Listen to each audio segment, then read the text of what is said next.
అందరికీ నమస్తే అండి. సర్వేల పేరుతో నిన్నటి నుంచి వైసీపీ వాళ్ళు చేసే హడావుడి అంతా ఇంత హడావుడి కాదండి. ఊదరగొట్టేత్తన్నారు. ఇంక జగన్మోహన్ రెడ్డి ఇంకా రేపే ముఖ్యమంత్రిగా ప్రమాణ స్వీకారం చేస్తాడు అన్న రేంజ్‌లో ఓవర్ యాక్షన్ చేస్తున్నారన్నమాట. మామూలు బిల్డప్ కాదు. ఈ ఆత్మసాక్షి సర్వే పేరుతో నిన్నటి నుంచి మనం చూస్తున్నాంగా ఊదరగొట్టేస్తున్నారు. జర్నలిస్ట్ సాయి, వైఎన్ఆర్, కొంతమంది మేధావులు, మా సాక్షి యాంకర్ ఈశ్వర్ గాడు, అలాగే మా సీనియర్ జర్నలిస్ట్ కొమ్మినేని శ్రీనివాసు, ఆయనతో పాటు ఇంకొక జర్నలిస్ట్ రామ్‌నాథ్, ఆళ్ళతో పాటు ఇంకొక ఇద్దరు ముగ్గురు మేధావులు అయిపో మామూలుగా మాట్లాడట్ల. ఒకసారి ఏమని విశ్లేషణ చేస్తున్నారో చూడండి. వాళ్ళ పొద్దుట సాక్షిలో కూడా ఒక డిబేట్ పెట్టారు. వినిపిస్తా వినండి. నిజంగా ఈ సర్వే ఎఫెక్ట్, ఈ సర్వే అయితే ఒకటి వీటన్నిటికీ ఒక షరా ఉంటుంది అనుకోండి. ఆ షరా మీరే చెప్తారు. సో ఓవరాల్ గా దీని మీద మీ విశ్లేషణ దీంట్లో చూస్తే ముఖ్యమంత్రిగా మీరు ఎవరిని ఎంపిక చేసుకుంటారంటే 44% మంది జగన్మోహన్ రెడ్డి పేరు చూస్తే 32% మంది మాత్రమే చంద్రబాబు పేరు చూస్తారు. లోకేష్ గారు 5. అంటే దీన్ని బట్టి ఏంటి, జగన్మోహన్ రెడ్డి వర్సెస్ చంద్రబాబు నాయుడు ఎవరు మంచి ముఖ్యమంత్రి అంటే 12% గ్యాప్ ఉంది. అంటే ఇక్కడ చంద్రబాబు నాయుడు గారు కూడా లీడర్ గా ఫెయిల్ అయిపోయారు అన్నది పబ్లిక్ గుర్తిస్తూ ఉన్నారు. వితౌట్ చంద్రబాబు నాయుడు గారు నారా లోకేష్ గారు ఏంటి అన్నది కూడా దీంట్లో అర్థమైపోతుంది. 5% మందే నారా లోకేష్ గారిని కోరుకుంటున్నారు. తెలుగుదేశం పార్టీ కార్యకర్తలే ఉంటారు వీళ్ళు కూడా. ఎందుకంటే తెలుగుదేశం మా నాయకుడిని మేము ముఖ్యమంత్రి అవ్వాలని కోరుకోవడంలో తప్పులేదు కదా. నారా లోకేష్ గారు అనేక సందర్భాల్లో చెప్పారు, చంద్రబాబు నాయుడు గారే ముఖ్యమంత్రి, నాకు ఇప్పట్లో అలాంటి ఆలోచనలు లేవు. ఒకవేళ అలాంటి వార్తలు ఏమైనా వచ్చినా సరే అవన్నీ కూడా అవాస్తవాలు. ఇప్పట్లో నాకు అలాంటి ఆలోచన లేదని చెప్పేసి నారా లోకేష్ గారు ఇప్పుడు ఒక 10-15 సార్లు చెప్పుకుంటారు మీడియా ముఖంగా. మన ఇక్కడ ఇంకా వృద్ధి చేయాలంటే మీరు చేసిందే ఒక ఫేక్ సర్వే, అసలు సర్వేనే చేయలేదు. ఆ ఆత్మసాక్షి గొప్పతనం గురించి కూడా వివరిస్తాను, ఉండవు తొందరపడమాకండి. చూపిస్తా, లాస్ట్లో ఇంకో వీడియో వినిపిస్తా. ఈ మేధావులు ఏం మాట్లాడుతున్నారు వినిపించి. పార్టీ సీనియర్ నాయకులు కూడా తెలుసు, నారా లోకేష్ చేతిలో పూర్తిగా పార్టీ పోకముందే ఇంత జరిగిపోతుంది నష్టము. ఒకవేళ ఆయన చేతుల్లోకి వెళ్తే ఏంటి పరిస్థితి అన్న ఆందోళన ఉంది. ఈ సర్వే ద్వారా కూడా దాన్ని మనం పరోక్షంగా అర్థం చేసుకోవచ్చు. అన్నింటికి మించి తెలుగుదేశం పార్టీకి ఇబ్బంది కలిగించే అంశం ఏంటంటే 2019లో కూడా 39% ఓట్ల వరకు తెచ్చుకున్నారు. సింగిల్ గా పోటీ చేసి 23 స్థానాలు పడిపోయినా. ఇప్పుడు ఒకవేళ కూటమి విచ్ఛిన్నమై సింగిల్ గా పోటీ చేస్తే తెలుగుదేశం పార్టీకి 36% ఓటింగ్ మాత్రమే మీరేమంతేం బాధపడిపోవచ్చు.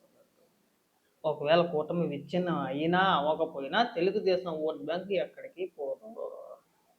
సీట్లు తేడా రావచ్చేమో, అంత మాత్రాన ఓట్ బ్యాంక్ పోయిద్ది అని చెప్పేసి మనం అనుకోలేము, అనుకోకూడదు కూడా. అసలు అడిగిన క్వశ్చన్ ఏంటి, ఆ సర్వేకి సంబంధించి మీరు ఏం చెప్పాలనుకుంటున్నారు? ఇక్కడ మీరేం చెప్తున్నారు, నారా లోకేష్ గారి గురించి కొంతసేపు, లేదంటే తెలుగుదేశం పార్టీకి కొంతసేపు, లేదంటే ఓట్ బ్యాంకు గురించి కొంతసేపు ఏం విశ్లేషణ చేస్తారు? మీరు ఎందుకు మాట్లాడతారో మీకే ఒక క్లారిటీ ఉండదా? మాట్లాడండి. నమ్మాల వద్ద అనే కొంత సందేశం అయితే ఉంటుంది. కానీ ఇక్కడ గమనిస్తే ఏంటంటే ఈ 2.5 ఏళ్లలో చంద్రబాబు నాయుడు గారి పాలన సాగినంత దారుణంగా గతంలో చంద్రబాబు నాయుడు గారు ముఖ్యమంత్రిగా ఉన్న సమయంలో కూడా ఇంత దారుణంగా లేదు. ఈ సర్వే రాగానే తెలుగుదేశం పార్టీ మీద అటాకింగ్ మొదలుపెట్టి అర్థమైపోయింది. ఎప్పుడైతే జగన్మోహన్ రెడ్డి పరిపాలన గొప్పగా ఉంది అని చెప్పేసి నా సర్వే చెప్పిందని చెప్పుకోవచ్చో అదొక ఫేక్ సర్వే అని చెప్పేసి అప్పుడే మాకు అర్థమైపోయింది. ఆత్మసాక్షియే కదా అన్న వినిపిస్తాను నాకు. ఇదే ఆత్మసాక్షి మీకు 2024 ఎన్నికల ముందు కూడా మీరు వీడియోలు వదిలేరు. ఆత్మసాక్షి రైస్ అని చెప్పేసి ఒక వీడియో వైరల్ అవుతూ ఉంటుంది కదా, వినిపిస్తానండి. మంచి కామెడీ వీడియో. చంద్రబాబు నాయుడు పని అయిపోయింది. పొలిటికల్ 122 ఆత్మసాక్షి 118. ఇదే ఆత్మసాక్షి. మీరు ఏదైతే ఒక గంట 2 గంటల సేపు కూర్చొని ముగ్గురు స్టూడియోలోని పొలవమని చెప్పేసి గంటలు విశ్లేషణ చేశారు కదా, ఆ ఆత్మసాక్షి ఇదే. 2024 ఎన్నికల్లో మీకు 118 వచ్చిందని చెప్పేసి ఇచ్చింది. మనకు వచ్చినాయి 11, ఇప్పుడు 88 అని చెప్తుంది కదా, ఒక 8 వస్తాయి మీకు. వినండి ఇంకా. అలాంటి సర్వే సంస్థలు చాలా చెప్పాయి. మీ గొప్పతనం కూడా చూడాలి కదా, చూడండి. 128. Gender India 125. Actual India 116. 138. Rajanna 103. Whole strategy group 130. రేఖాపోతునేది 134. 131. NFO political survey 122. News arena India 121. Strategies 115. Bharat political survey 156. అయిపోయిందా? మరి వీటికేం సమాధానం చెప్తారు? అప్పట్లో మరి అదే ఆత్మసాక్షి 118 వచ్చింది కదా, ఇచ్చింది కదా, మరి మనకు 118 రాలేదుగా. చెయ్యని సర్వేలు చేసినట్టుగా, 2 ఏళ్లకే ఏదో వ్యతిరేకత వచ్చేసినట్టుగా, జగన్మోహన్ రెడ్డికి ప్రజల్లో విపరీతంగా బలం పెరిగిపోయినట్టుగా ఈ డ్రామా వద్దు. ఒకసారి గ్రౌండ్ లెవెల్‌లోకెళ్ళి ప్రజల మధ్యకెళ్ళి జగన్మోహన్ రెడ్డి పరిపాలన ఎలా ఉందంటే క్లియర్‌గా వివరించి చెప్తారు. అన్న 5 ఏళ్ల కాలం పాటు ఎక్కడా కూడా ఒక రోడ్డు ఎయలా, ఒక తట్ట మట్టి ఎయలా. ఎవరికీ కూడా ఉపాధి కల్పించే ప్రయత్నాలు చేయలా. ఏం చేశాడు 5 సంవత్సరాలు? సంక్షేమ పథకాలు అని చెప్పుకొస్తారు గానీ, ఆ ఒక్క సంక్షేమ పథకాలు పక్కన పెడితే, రాష్ట్ర అభివృద్ధి కొరకు ఏం చేసాడో పట్టుమని 10 నిమిషాల పాటు ఎవడన్నా మాట్లాడగలిగితే ఓకే. ఓ 10 నిమిషాలు. అమరావతి నిర్మిస్తా అన్నాడు. తర్వాత 3 రాజధానులు అన్నాడు. 3 ముక్కలాట ఆడాడు. ఉన్న రాజధాని సర్వనాశనం చేసి పెట్టాడు. అయిపోయింది. పోలవరం కంప్లీట్ చేసేస్తామంటే 2021 అని చెప్పి తొల్లగొట్టారు. అది పోయింది. ఉన్న పరిశ్రమలు తరివేశారు. అది పోయింది. పోనీ కొత్తగా ఏమైనా పరిశ్రమలు తీసుకొచ్చారంటే అది చేతకాలేదు మనకి. నిరుద్యోగ యువతనందరిని కూడా గాలికి వదిలేశారు. ఆ బొబ్బట్లు, మామిడి తాండ్ర అని చెప్పేసి మా గుడివాడ అమ్మని వచ్చి మాట్లాడించారు. ఇవన్నీ కవర్ చేసుకోవడానికి ఫిష్ ఆంధ్ర అని చెప్పేసి రాష్ట్ర వ్యాప్తంగా 14,000 చేపల దుకాణాలు పెట్టారు. అయిపోయింది అంతే. 5 ఏళ్ల కాలంలో మీరు చేసిన పరిపాలన ఏంట్రా అంటే చేపలు అమ్ముకోవడం, పీతలు అమ్ముకోవడం.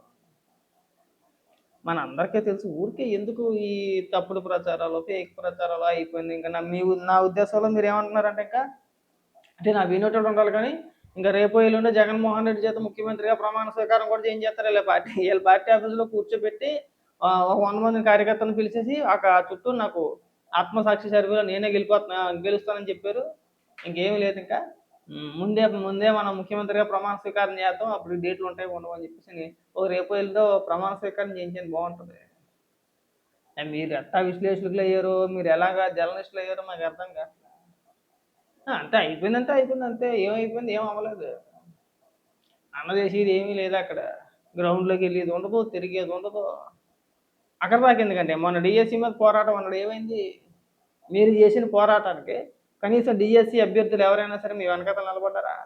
మీకు అండగా నిలబడ్డారా? లేదు.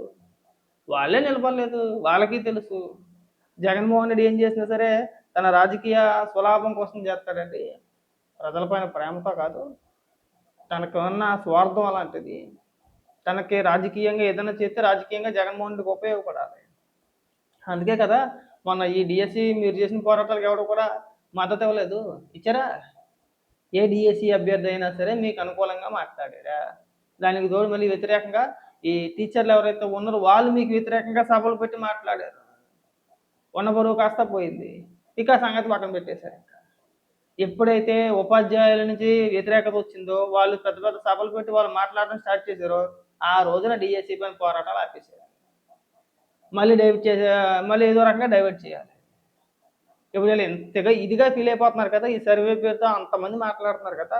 కారుమూరి నాగేశ్వరరావుని మొన్న అరెస్ట్ చేశారు. మొన్న అరెస్ట్ చేశారు. 14 రోజులు రిమాండ్ విధించారు.